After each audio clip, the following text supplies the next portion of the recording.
صلی اللہ علیہ وسلم نے فرمایا یقول العبد مالی مالی, انسان کہتا ہے میرا مال میرا مال. آج کل جب میرا مال کہتے ہیں تو اپنے کپڑوں کو کہتے ہیں میرا مال. مال سمجھا ہی پراپرٹی کو جاتا ہے.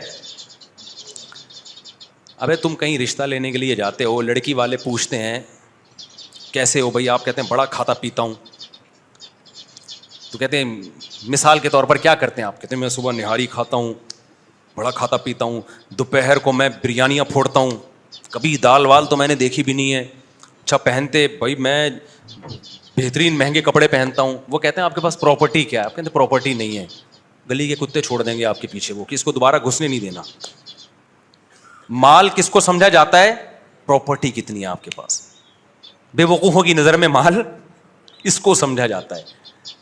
تو نبی صلی اللہ علیہ وسلم فرما رہے ہیں یقول العبد مالی مالی, انسان کہتا ہے میرا مال میرا مال میرا مال. آپ نے فرمایا تیرا مال وہ ہے جس کو لوگ مال نہیں سمجھ رہے, جو تو ہوتے ہوتے رہ جانے والے سسرال میں بول کر آیا کہ میرا مال, کہ میرے کپڑے اور میری گاڑی یہ دیکھیں کتنی اچھی. لوگ کہتے ہیں یہ کچھ بھی نہیں ہے, جبکہ نبی نے فرمایا اصل تمہارا یہی مال ہے, یہی تمہارا ہے, باقی تمہارا تھوڑی ہے, وہ تو وارثوں کا ہے. فرمایا تیرا مال صرف وہ ہے جو تو نے کھایا اور ختم, اس کی لذت تم نے پوری حاصل کی ہے. تبھی آپ مجھے دیکھتے ہیں ہر ولاگ تھوڑے دن میں نہاری ہوٹل بیٹھا ہوا نظر آ رہا ہوتا ہوں. وہ میں نہیں بناتا, لوگ چپکے سے میری تصویریں کھینچ کے ڈال دیتے ہیں. پھر لوگ سمجھتے ہیں مولوی صاحب کا نہاری کھانے کے علاوہ کوئی کام ہے نہیں, حالانکہ اور بھی بہت سارے کام ہیں ہمارے. لیکن اب وہ کیا کروں, میں جہاں بھی جاتا ہوں تو کھانے کی تصویر لوگ کھینچ کے ڈال دیتے ہیں. تو جو کھا کے کیا کر دیا ختم, اور پہن کے پرانا. جو چیز استعمال میں آ رہی ہے نا وہ تمہارا مال ہے. گھر میں جتنا پیسہ خرچ کر رہے ہو اتنا استعمال میں نہیں آ رہا. آگے میں بچوں کی بات کرتا ہوں, لوگ کہتے ہیں اپنے لیے نہیں بچوں کے لیے کر رہے ہیں, وہ میں آ رہا ہوں اس کی طرف. آپ کے ذہن میں یہ سوال آ رہا ہوگا بھائی ایکچولی ہم بچوں کے لیے کر رہے ہیں نا, ابھی بتا رہا ہوں. تو آپ کا مال وہ ہے جو کھا کے ختم پہن کے پرانا, جو استعمال میں چیز آ گئی. بیوی بھی آپ کا مال ہے, اس سے اولاد ملتی ہے آپ کو, محبت ملتی ہے. وہاں جو پیسہ خرچ ہو رہا ہے وہ بھی اس کا بھی آؤٹ پٹ مل رہا ہے آپ کو. بچے بھی آپ کا مال ہیں, ان کی تعلیم پہ اگر کچھ خرچ کر رہے ہو اس کا بھی آؤٹ پٹ آپ کو فوری طور پہ مل رہا ہے. کھلا رہے ہو بڑے ہو رہے ہیں, ٹھیک ہے نا, ایسا نہیں ہے کہ کھلا کھلا کے وہ اتنے کے اتنے ہی ہیں. ہاں اگر شادی کسی چھوٹے قد کی خاتون سے ہو گئی ہے تو وہ ایک الگ بات ہے, اس میں پھر یہ ہوتا ہے جتنا بھی کھلاؤ وہ اتنے کے اتنے ہی رہتے. وہ ایک آدمی کو غصہ آ رہا تھا نا, اس کی شادی ہو گئی بہت ہی چھوٹے قد کی خاتون سے. اب وہ بچوں کو وہ عورت کہہ رہی ہے کہ بچوں کھا لو بڑے ہو جاؤ گے جلدی, بیٹے جیسے مائیں کہتی ہے نا بیٹا کھا لو, وہ جل کے کہتا ہے یہ بڑے نہیں ہوں گے, کہتا ہے یہ بڑے نہیں ہوں. اس کو غصہ آ رہا تھا کہ یار سب کے بچے اتنی اسپیڈ سے. پھر کہتا ہے ان کے ساتھ کے پودے لایا تھا وہ بڑے ہو گئے یہ اتنے کے اتنے ہی.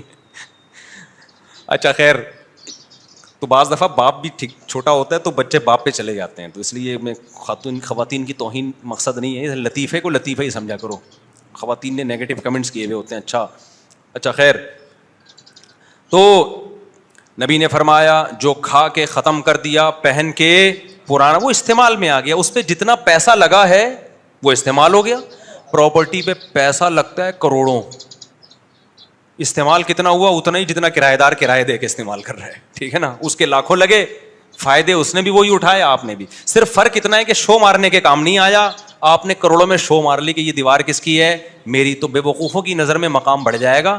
تو بے وقوفوں کی نظر میں تو اور بھی بہت سارے الٹے کام ہیں جس کے کرنے سے عزت بڑھتی ہے. عقل مندوں کی نظر میں اس سے عزت نہیں بڑھتی. عقل مند کہے گا اتنا پیسہ بزنس میں لگا دیتا, پراپرٹی خریدتا بیچنے کی نیت سے, کاروبار کر لیتا.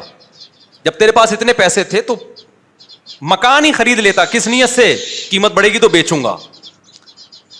سمجھ میں آ رہی ہے بات کہ نہیں آ رہی؟ ہاں میں پھر بار بار کہتا ہوں, بہت پیسہ کسی کو اللہ نے دے دیا کہ ساری ضرورتیں پوری ہو گئی تو چلو ٹھیک ہے, اس کا بھی کچھ فائدہ ہے کہ اپنا مکان ہوتا ہے تو تھوڑی سہولت ہو جاتی ہے انسان کو اس میں. لیکن آج لوگ اتنی لفٹ نہیں کرا رہے مکان کو, اس سے زیادہ لفٹ کرا رہے ہیں. اتنی تو ہم بھی مانتے ہیں یار, ٹھیک ہے بہت اللہ نے پیسہ دیا. اب ڈیفینس میں جو لوگ رہ رہے ہیں اپنے مکان میں, ان کے پاس پیسہ اتنا ہے کہ وہ ڈیفینس میں بھی خرید سکتے ہیں, وہ ہر جگہ خرید سکتے ہیں, وہ رہ لیں بھائی اپنے مکان میں. ایک درمیانے درجے کا آدمی جس کی 40-50 ہزار تنخواہ ہے, 60 ہزار تنخواہ یا 1,00,000-1.5 تنخواہ ہے, وہ اپنے مکان بنانے کا سوچے گا تو سوچنے میں پاگل ہو جائے گا. تو چھوڑو, یہی دیواریں اینٹیں کسی بیوقوف نے مکان بنایا ہے, کرایہ دے کے اس کا استعمال کر لو مکان. دنیا میں بیوقوفی کی کمی, میں ان کو بیوقوف کہہ رہا ہوں جن کی محدود آمدن میں بنا لیا انہوں نے اور مر گئے.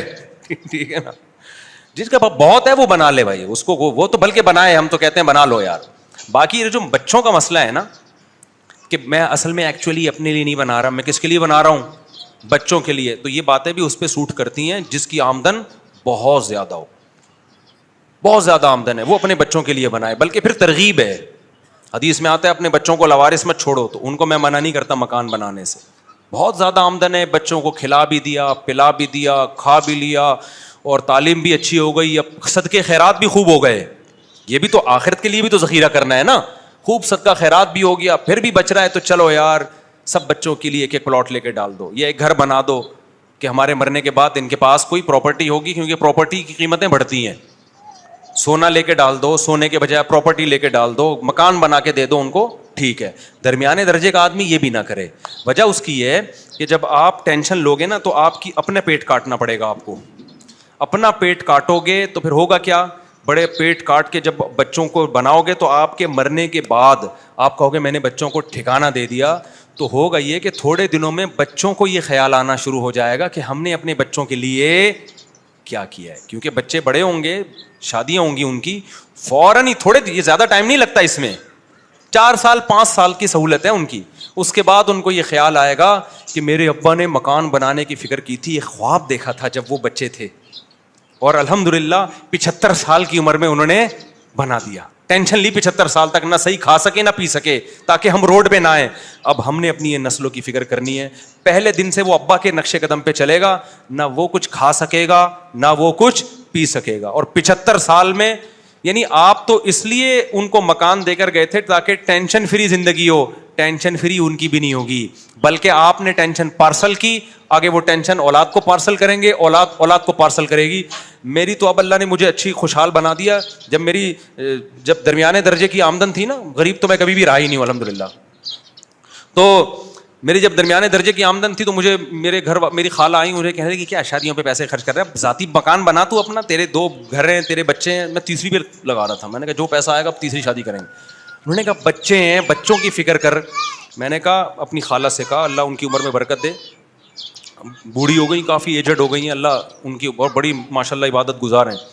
تو میں نے ان سے کہا دیکھیں میرے والد صاحب, میں اپنے والد صاحب کا بچہ ہوں, میرے والد صاحب نے میری فکر میں مکان بنایا, اب میں بھی والد صاحب کے دنیا سے جاتے ہی مکان کی فکر میں لگ جاؤں تو اس کا مطلب میرے والد صاحب کی محنت کا مجھے کوئی فائدہ ہوا ہی نہیں.